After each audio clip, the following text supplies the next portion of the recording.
मन तुम्हारा है, अशांत तुमने किया है, शांत भी तुम ही करोगे। इसमें किसी का कुछ लेना देना नहीं है। हाँ, शांत करने की युक्ति गुरु बता सकते हैं, लेकिन करना कराना तो तुमको ही है। मन शांत करने की युक्ति एक ही है, वो है भजन सिमरन। भजन सिमरन का उत्तम समय सुबह 3 से 6 होता है।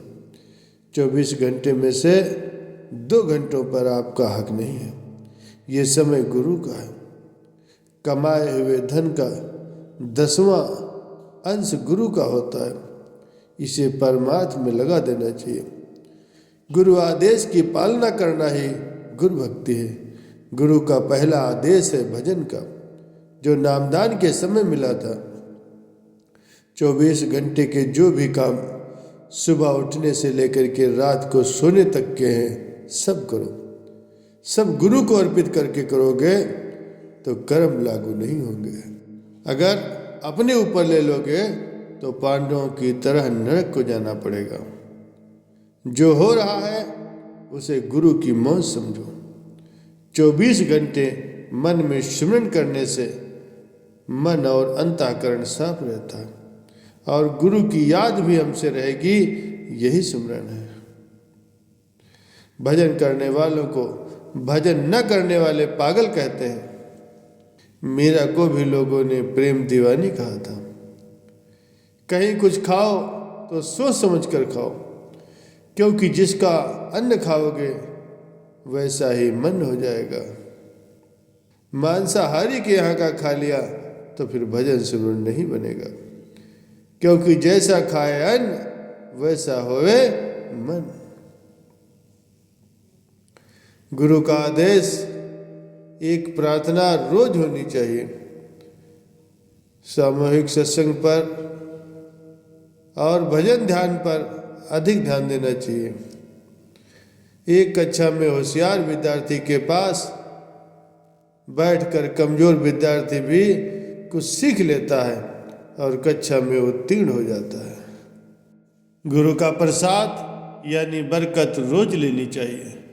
भोजन दिन में 2 बार करते हो तो भजन भी दिन में 2 बार करनी चाहिए।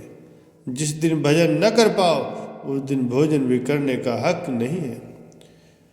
हर जीव में परमात्मा का अंश है, इसीलिए सब पर दया करो, सबके प्रति प्रेम रखो, चाहे वो आपका दुश्मन ही क्यों न हो।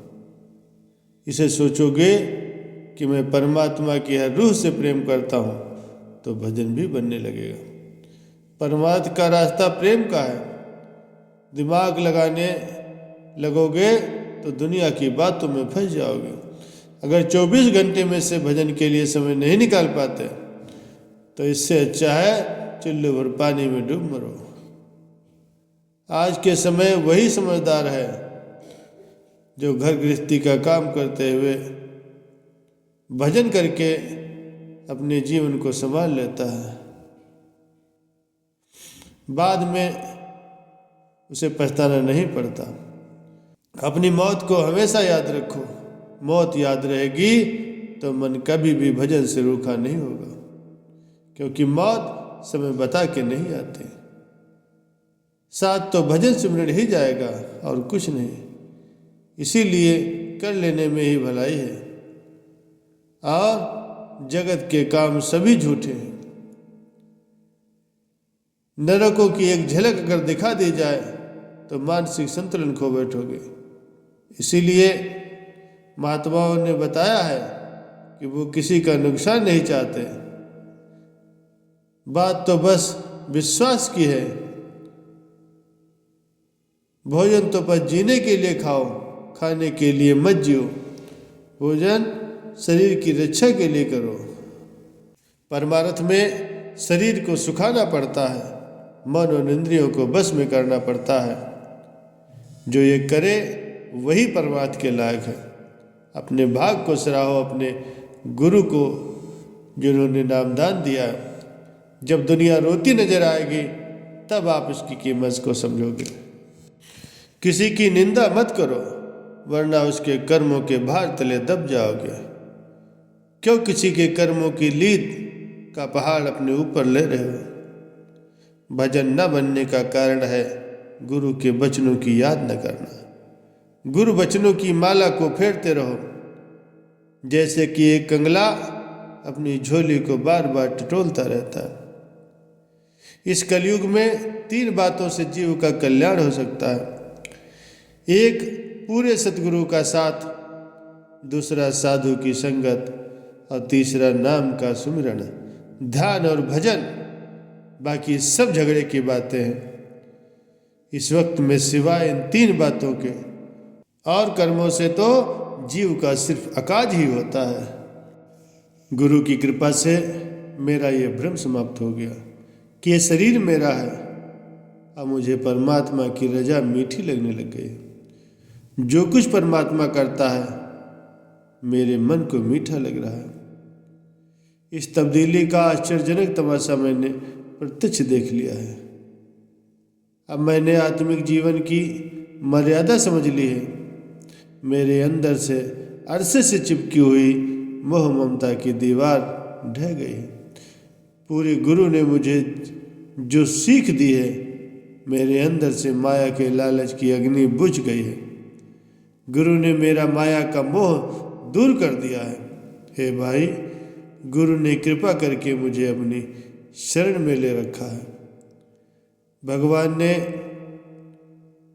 गुरु के द्वारा अपने पैर पकड़वा दिए, और जब मेरा मन पूरी तरह से ठहर गया है, टिक गया है, तो मुझे गुरु और परमात्मा दोनों एक रूप दिखाई पड़ रहे हैं।